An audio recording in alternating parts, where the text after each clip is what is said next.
Tarot healing വിത്ത് ശ്രീരുതിലേക്ക് താങ്കൾക്ക് സ്വാഗതം. പാസ്റ്റിലെ കാർഡായ എംപ്രസിലൂടെ കാണാൻ സാധിക്കുന്നത് സമൃദ്ധിയും സന്തോഷവും ഉള്ള ഒരു കാലമായിരുന്നു എന്നാണ്. പ്രസന്റിലെ 9 ഓഫ് പെൻറ്റക്കിൾസും സൂചിപ്പിക്കുന്നത് അത് തന്നെയാണ്. നിലവിലെ സ്ഥിതി തുടർന്നു പോകാനുള്ള സാധ്യതയാണ് കറണ്ട് എനർജിയിൽ കാണുന്നത്. താങ്കൾ ദൃഢനിശ്ചയത്തോടെയും ഇച്ഛാശക്തിയോടെയും മുന്നോട്ട് നീങ്ങുക. ഫാമിലിയിലെ ഏറ്റവും സോഴ്സ് പറയുന്നത് ബന്ധങ്ങളിൽ സ്വയം ചില കാര്യങ്ങളിൽ കുടുങ്ങിയ ഒരവസ്ഥ വന്നേക്കാൻ സാധ്യത കാണുന്നുണ്ട്. അതിൽ നിന്ന് മോചനം നേടുവാനും താങ്കൾക്ക് കഴിയും. അത് ചുറ്റുപാടിൽ നിന്നുണ്ടായതല്ല, സ്വയം വരുത്തുന്നതാണ്. ബ്ലോക്കേജ് ആയിട്ട് വന്നിരിക്കുന്നത് ലവേഴ്സ് എന്ന കാർഡാണ്. പൊതുവെ ഇപ്പോൾ താങ്കൾ ലൈഫിൽ സ്നേഹം, ഐക്യം, സന്തുലിതാവസ്ഥ ഇതിനുള്ള പ്രാധാന്യം കുറച്ചതായി കാണുന്നു. അതാണ് ജീവിത ഉന്നതിക്ക് തടസ്സമായി കാണുന്നത്. ഈ തടസ്സങ്ങളെ അതിജീവിക്കുക.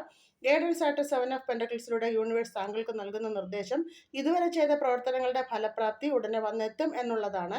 നിങ്ങൾ സാമ്പത്തികമായി ഉയരുവാൻ സാധ്യത കാണുന്നുണ്ട്. അതായത് തുടങ്ങി വെച്ച പ്രവർത്തനങ്ങൾ പൂർത്തീകരിച്ച് മുന്നോട്ട് പോവുക. നന്മ നിങ്ങളെ തേടിയെത്തും എന്ന് ഈ കാർഡ് സൂചിപ്പിക്കുന്നു. ഏവർക്കും ഒരു ശുഭദിനം. നന്ദി, നമസ്കാരം.